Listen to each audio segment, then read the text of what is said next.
ఈ వీడియోలో మీకు నేను ఒక స్పెషల్ రెసిపీ చూపించబోతున్నాను. అదేనండి చక్కెర పొంగలి. చాలా ఈజీగా చాలా టేస్టీగా ఇంట్లోనే ప్రిపేర్ చేసుకోవచ్చు. అండ్ ఈ చక్కెర పొంగలి మీరు అమ్మవారికి ప్రసాదంగా కూడా పెట్టుకోవచ్చు. సో ఎలా చేయాలా ఏంటనేది ఈ వీడియోలోకి వెళ్ళి చూసేద్దామా? పదండి. ముందుగా ఈ చక్కెర పొంగల్ కోసం ఒక కుక్కర్ తీసుకోవాలి. ఒక 1 టేబుల్ స్పూన్ వరకు నెయ్యి వేసుకోవాలి. నెయ్యి వేసాక నెయ్యి కొంచెం హీట్ అయిన తర్వాత డ్రై ఫ్రూట్స్ అనేవి వేసుకోవాలి. ఇప్పుడు కొంచెం జీడిపప్పు వేసుకోవాలి. జీడిపప్పు అనేది మీకు నచ్చినంత మీరు ఎంతైనా వేసుకోవచ్చు. ఇలా జీడిపప్పు వేసాక ఒక 10 సెకండ్స్ ఫ్రై చేసుకోవాలి. ఫ్రై చేశాక కిస్మిస్ వేసుకోవాలి. కిస్మిస్ కూడా మీకు నచ్చినంత మీరు ఎంతైనా వేసుకోవచ్చు. ఇలా కిస్మిస్ వేసాక కూడా ఒక 10 సెకండ్స్ వరకు ఫ్రై చేసుకోవాలి. ఫ్రై చేశాక కొబ్బరి ముక్కలు చిన్న చిన్న ముక్కలుగా కట్ చేసుకొని దీంట్లో వేసుకొని లైట్ గోల్డెన్ కలర్ వచ్చిన వరకు ఇలా ఫ్రై చేసుకోవాలి. లో ఫ్లేమ్లో పెట్టుకొని ఫ్రై చేసుకోవాలి. మీడియం అయినా హై అయినా చేస్తే తొందరగా కలర్ అనేది చేంజ్ అయిపోద్ది. ఇలా ఇవన్నీ లైట్ గోల్డెన్ కలర్ వచ్చిన వరకు ఫ్రై చేసుకోవాలి. ఇలా ఫ్రై అయిన తర్వాత ఇవన్నీ తీసుకొని ఒక ప్లేట్లో వేసుకొని పక్కన పెట్టుకోవాలి. అదే కుక్కర్లో కొంచెం నెయ్యి ఉంది కాబట్టి ఇంకొక 1 టేబుల్ స్పూన్ వరకు నెయ్యి వేసుకుంటే సరిపోతుంది. ఇలా నెయ్యి వేసాక పెసరపప్పు 1/4 కప్పు తీసుకోవాలి. 1/4 కప్ అంటే హాఫ్ కప్పు కన్నా కొంచెం తక్కువ. ఈ పెసరపప్పుని 3 సార్లు కడిగిన తర్వాతే ఈ కుక్కర్లో వేసుకోవాలి. వేసాక లో ఫ్లేమ్ లో పెట్టుకొని లైట్ గోల్డెన్ కలర్ వచ్చిన వరకు ఫ్రై చేసుకోవాలి. ఇంకా లైట్ స్మెల్ కూడా వస్తుంది. అప్పటి వరకు ఇలా ఫ్రై చేసుకోవాలి.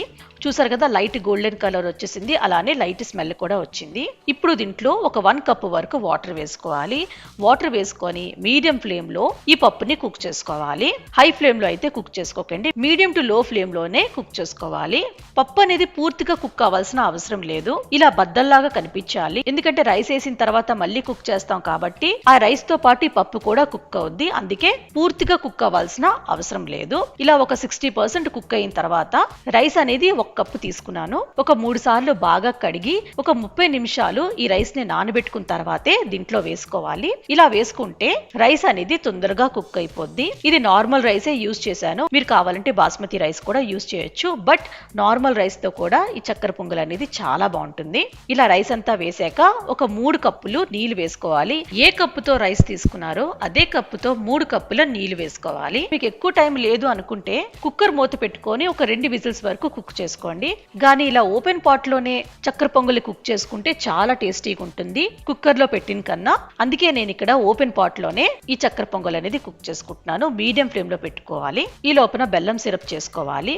దానికోసం ఒక గిన్నె తీసుకొని ఈ గిన్నెలో బెల్లం వేసుకోవాలి. బెల్లం అనేది ఒక 2 కప్పులు వేసుకోవాలి. ఏ కప్పుతో రైస్ తీసుకున్నారో అదే కప్పుతో 2 కప్పులు బెల్లం వేసుకోవాలి. ఈ బెల్లం పాకం రావాల్సిన అవసరం లేదు. ఈ బెల్లం అంతా బాగా కరిగిపోవాలి అంతే. ఇలా బెల్లం వేసాక ఏ కప్పుతో బెల్లం వేసుకున్నారో అదే కప్పుతో 1 కప్పు నీళ్లు వేసుకోవాలి. నీళ్లు వేసుకొని మీడియం ఫ్లేమ్ లో పెట్టుకొని ఈ బెల్లం అంతా కరిగిన వరకు కుక్ చేసుకోవాలి. ఇలా బెల్లం అంతా కరిగిపోయింది కదా, ఇప్పుడు స్టవ్ ఆఫ్ చేసుకొని ఇది పక్కన పెట్టుకోవాలి. ఇక్కడ ఈ రైస్ 60% వరకు కుక్ అయిపోయింది. ఇలా గరిటతో ప్రెస్ చేస్తూ కుక్ చేసుకోవాలి. కొంచెం మెత్తగా వద్దప్పుడు రైస్. ఇది ఇలా కుక్ అయిన లోపల మీరు మన ఛానల్ ని సబ్స్క్రైబ్ చేసుకోండి. పక్కనే ఉన్న బెల్ ఐకాన్ ని క్లిక్ చేయడం మర్చిపోకండి. అలా క్లిక్ చేసుకున్నారనుకోండి నేను పెట్టిన న్యూ రెసిపీస్ అన్ని మీకు నోటిఫికేషన్కి వస్తాయి. ఇక్కడ రైస్ కుక్ అవుతుంది కదా, సో ఆల్మోస్ట్ రైస్ అనేది కుక్ అయిపోయింది. ఇలా గరిటతో ప్రెస్ చేస్తూ మెత్తగా ఈ రైస్ చేసుకోవాలి. ఈ రైస్ కుక్ అయిందో లేదో చూడాలంటే కొంచెం రైస్ తీసుకొని వేలుతో నొక్కి చూస్తే మెత్తగా ఉంటే రైస్ కుక్ అయిపోయినట్టే. ఇప్పుడు రైస్ కుక్ అయిపోయింది. మరీ మెత్తగా కూడా అవసరం లేదు. కొంచెం పలుకుల్లాగా ఉన్నా కూడా చక్కెర పొంగల్ అనేది బాగుంటుంది. ఆల్రెడీ బెల్లం సిరప్ రెడీగా ఉంది కదా, ఒక స్ట్రైనర్ తీసుకొని దీంట్లో వేసుకోవాలి. ఇలా స్ట్రైనర్ తీసుకుంటే బెల్లంలో ఉన్న డస్ట్ పార్టికల్స్ అన్ని పోతాయి. అందుకే స్ట్రైనర్ యూజ్ చేసుకొని ఈ బెల్లం సిరప్ దీంట్లో వేసుకోవాలి. ఇలా వేసాక ఈ బెల్లం అంతా బాగా కలిసినట్టు బాగా కలుపుకోవాలి. మీడియం ఫ్లేమ్ లోనే కుక్ చేసుకోవాలి. ఇలా ఎక్కువ వాటరీగా ఉందని అనుకోకండి. మీడియం ఫ్లేమ్ లో కుక్ చేసుకుంటే ఇది ఇలా దగ్గరికి అయిపోద్ది. అప్పుడు వరకు కుక్ చేసుకోవాలి. ఒక 10 నుంచి 15 నిమిషాల్లోనే ఇది దగ్గరికి అయిపోద్ది.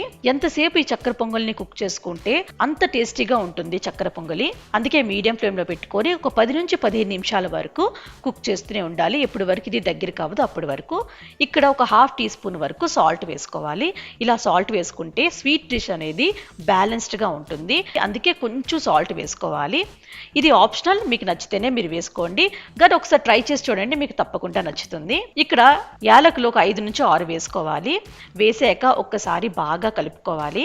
ఇలా కలుపుకున్న తర్వాత ఇక్కడ మీరు ఆల్రెడీ ఫ్రై చేసుకొని ఉంచుకున్నాం కదా జీడిపప్పు, కిస్మిస్, కొబ్బరి ముక్కలు అవన్నీ వేసి వేసేసుకోవాలి. నేను కొంచెం ముందే వేసుకుంటున్నాను, ఎందుకంటే ఈ చక్కెర పొంగల్తో అవి కూడా కుక్ అవుతే ఇంకా టేస్టీగా ఉంటాయి.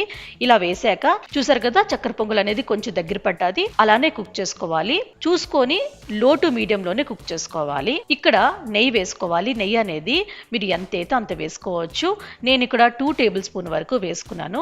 చక్కెర పొంగల్లో ఎంత నెయ్యి వేసుకుంటే అంత టేస్టీగా ఉంటుంది. ఇలా నెయ్యి వేసాక లాస్ట్ లో కొంచెం పచ్చకర్పూరం వేసుకోవాలి. అంటే ఒక 2 చిటికెడు వేసుకుంటే సరిపోతుంది, ఎక్కువ వేసుకోకండి, చాలా స్ట్రాంగ్ స్మెల్ ఉంటుంది. చక్కెర పొంగలి టెంపుల్ స్టైల్లో రావాలంటేనే ఇలా కొంచెం పచ్చకర్పూరం వేసుకోవాలి. దానివల్లే టెంపుల్ స్టైల్లా టేస్టీగా ఉంటుంది. చాలా కొంచెం వేసుకోవాలి, చాలా స్ట్రాంగ్ స్మెల్ ఉంటుంది, నోట్ చేసుకోండి. ఇలా వేసాక ఒక 1 మినిట్ వరకు కుక్ చేసుకుంటే సరిపోతుంది.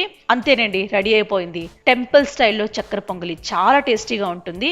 ఇలా ఓపెన్ పాట్ లోనే ఒకసారి కుక్ చేసుకొని చూడండి, మీకు డెఫినెట్ గా నచ్చుతుంది. ఈ వీడియో మీకు నచ్చింది అనుకోండి, లైక్ చేయండి, షేర్ చేయండి అండ్ కమెంట్ చేసి చెప్పండి ఈ వీడియో మీకు నచ్చిందో లేదా అనేది. ఇంకా సబ్స్క్రైబ్ చేయడం మాత్రం మర్చిపోకండి. మనం నెక్స్ట్ వీడియోలో మీట్ అవుదాం ఇంకొక మంచి రెసిపీతో. Bye bye, take care, be safe.